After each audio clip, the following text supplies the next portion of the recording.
So let's get back to the question we've been asking. Are powerful men in politics getting a free pass? And is there a double standard? One Democratic congresswoman says there is. Why are the rules for politicians in Washington different than they are for everyone else? I think it was a system set up in 1995 to protect the harasser. This is not a victim-friendly process.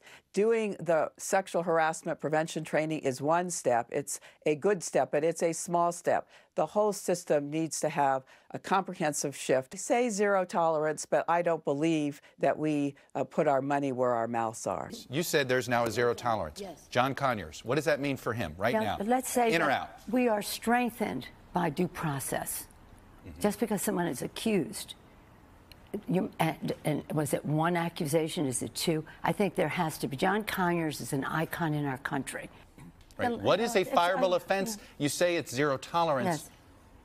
But what does that mean if you're saying John Conyers, who already had due process, gets to stay right now? Well, as I said, we've asked for the Ethics Committee to review that, and I believe will do the right thing. Do you believe John Conyers is accused? I don't know who they are. Do you? They have not really come forward. I think that the allegations are very serious. And if they're accurate, I do believe that Congressman Conyers should step down. So you can't say at this moment whether you believe them? Well, I don't think we know. I think that that's why the Ethics Committee needs to be brought in. I think we are presumed innocent until proven guilty. You know, you've got to have a process. I agree due process is important, but we also have to be sure that victims have the right to be able to come forward, that there's transparency here.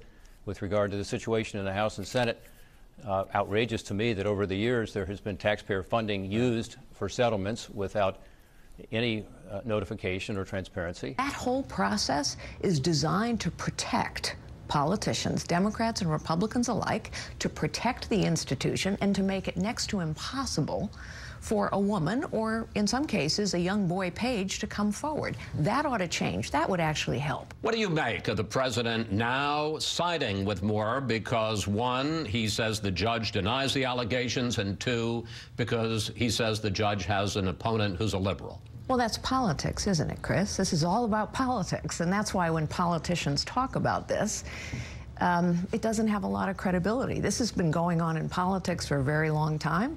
Democrats try and defend their own, Republicans try and defend their own.